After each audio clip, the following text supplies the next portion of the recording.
In 1967, a 3-year-old boy was abandoned by his father. His mother, who was still a teen mom, was left in the dark and questioned how she could give this boy the life he deserved. At that time, she had no idea who this kid would eventually become because of the rough start they endured. But a few decades later, that boy, Jeff Bezos, is one of the biggest e-commerce entrepreneurs and in the top 3 of Forbes' richest people in the world. So here is the story of how an abandoned kid built up the multi-billion-dollar brand, Amazon.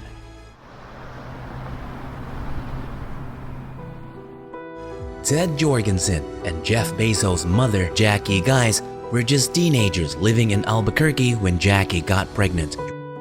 Jorgensen, his biological dad, was 18 years old and his mother, Jackie Guys, was only 16. His mother was determined to keep Jeff, but she was afraid of what her family and others might think of her. To make it look more appropriate, the two flew to Mexico with their parents' money and got married. They welcomed their child, Jeffrey Preston Jorgensen, on January 12, 1964. Ted and Jackie were married for 2 years, but Jackie decided to move in with her parents because Ted was always out late, drank too much, and wasn't responsible as a father. Jackie decided enough was enough and wanted to take care of Jeff alone. Surprisingly, Ted didn't hesitate for a second and agreed to a divorce. Now you wonder, why Jeff's last name is Bezos? Well, 3 years after the divorce, Jackie married Miguel Bezos, a Cuban immigrant who taught himself English and eventually got a job at Exxon. Funny to Jeff was that Miguel only knew one word of English, hamburger. But this didn't matter to him as Miguel was already more caring than his biological father. Miguel took in Jeff, and Jorgensen agreed to let Bezos adopt his son. So, at 4 years old, Jeffrey Preston Jorgensen became Jeffrey Preston Bezos. Jorgensen remembered the name Bezos for a short time, but he forgot it over the years. After a while, he even stopped talking to his ex-wife and son. It is questionable whether this damaged Bezos or led him to the right path. When Jeff was younger, he spent the summers working on the farm owned by his grandparents. He said his grandfather was full of wisdom and taught him important lessons about success. One of the things he taught him was being resourceful. If there's a problem, there's always a solution. Bezos worked as a cook at McDonald's after graduating with honors from high school when he was 16 years old. But after a miserable year working at the fast food company, he decided to set up his first small business. Together with his former girlfriend, he started the Dream Institute, a 10-day summer program for youngsters. Surprisingly, they were able to enroll 6 students while asking $600 per person. In 1986, Bezos graduated from Princeton University with a degree in computer science and electrical engineering. From that moment, he applied for a job on Wall Street and worked in several related fields. But was it enough for Bezos? In 1994, Bezos realized something that would change his life forever. He noted that the web had grown by 2,300% in only 1 year. The staggering statistic gave him the idea to start his own online business. That year, he decided to quit his job as vice president of D.E. Shaw & Company, a Wall Street firm, and moved to Seattle. He started working on his business plan and created a list of 20 prospective product categories that had the potential to be offered online. The decision was made, and that moment, his new company was born, an online bookstore. He first gave his brand new company the name Cadabra, but after a lawyer misheard the name as Cadaver, he decided to rebrand it to what we all know nowadays, Amazon.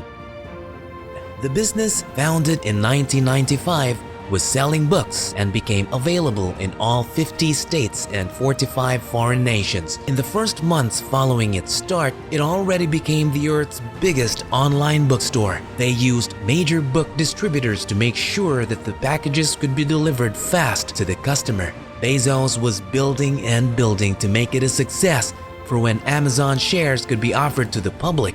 On May 15, 1997, the company went public. with its stock priced at $18 a share and a market capitalization of roughly $438 million. Of course, this was a big win for the company. After that, it extended beyond book sales to almost everything a buyer could imagine.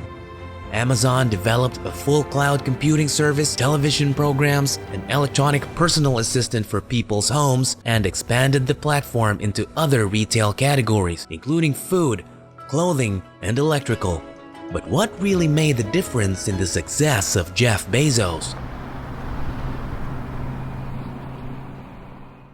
In a short period of time, Bezos went from 0 to 100. The success of the company was definitely defined by Bezos' character, as before he had little to no experience in the field. So who is this man and what characterizes him? Bezos has always had a special combination of idealism, optimism, and vision. He was guided by this belief when he moved into the early stages of the internet era. Bezos once stated, "I am not intimidated by a lack of experience when I enter a new product field. I never get frustrated when we aren't great at something because I always think, well, consider how fantastic it's going to be when we are excellent at it." We should all take note of this. The current era of digital technology offers huge possibilities and will expand even more. So educate yourself and try something new that you could possibly be passionate about. The key to success behind Amazon is thinking from the customer perspective. Customers wanted their package delivered on the doormat instead of going to the shopping mall. This company was one of the first to make that possible. But also, Amazon has known dark times. After going public, Bezos used the $54 million earned to purchase smaller rivals aggressively. But as he borrowed another $2 billion from banks, the company's cash balance decreased to $350 million. Late in 2002, as sales remained stagnant, Amazon's reckless spending caused the firm to experience financial difficulties. When the company was in danger of going bankrupt, they had to close distribution centers and fire 14% of the Amazon employees. Jeff's personal net worth dropped to $6.1 billion in 2000, then $1.5 billion by 2002. And if you follow that trend all the way, Jeff could possibly lose all he worked for. But he was not going to give up easily because he was a fighter. Eventually, after a year, Amazon made a comeback, generating $400 million in profit. Still, he had way more visions he wanted to become reality. As you might have come to understand, Bezos was not someone who would run traditional businesses. After growing massively with Amazon, he wanted to invest his fortune in another business model. As a result, he decided to buy the Washington Post for $250 million. This seemed controversial as newspapers were more outdated those days and the company's financials were not promising. The newspaper business was bleeding money due to the high fixed costs that were incorporated. Bezos, however, found a new way. He remarked that the Washington Post had an amazing team of experts that were highly educated in media but did not know how to link this to the new digital era.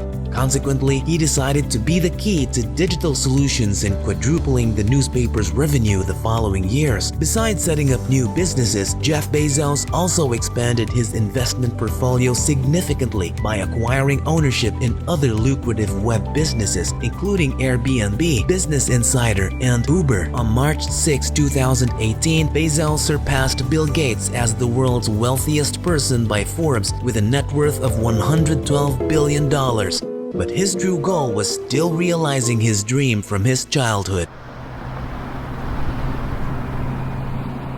Bezos has become wealthy by shipping toiletries and downloading books, but his true love is space. He first became fascinated by the existence of space when he was just 5 years old, observing Neil Armstrong making the first lunar landing. Since then, he always wondered about being out in space and pursuing a career in this field. So ultimately, Bezos established Blue Origin in 2000, an aerospace business that creates technology to reduce the price of space travel so that it will become affordable for end consumers in the future. He expects to revolutionize space travel with an equally simple notion. If we're going to come and go to space, our spaceships will have to come and go too. As he puts it, launch, land, and repeat. NASA chose 13 businesses, including Blue Origin, in August 2019 to work with them on 19 technological projects to explore the Moon and Mars. In addition to building engine nozzles for liquid-fueled rockets, Blue Origin is creating a precise and secure lunar lander. So who knows what we can expect in the future. So guys, this is pretty much it. Do let us know in the comment section below whether or not you have started any online business. Do you think we will be traveling to space anytime soon? Don't forget to subscribe and put your notification bell on because we will be back sooner than you think with another amazing video. Till then, take care.